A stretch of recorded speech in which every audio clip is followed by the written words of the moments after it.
भाई आज टोल तोड़ने का तरीका बताऊंगा।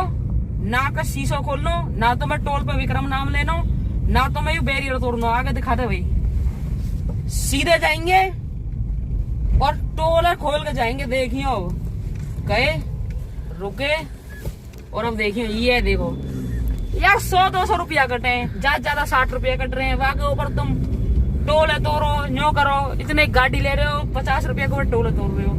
ठीक है भाई, ब्लॉग कर रहे हैं यही खत्म। राम राम, चलेंगे आगे।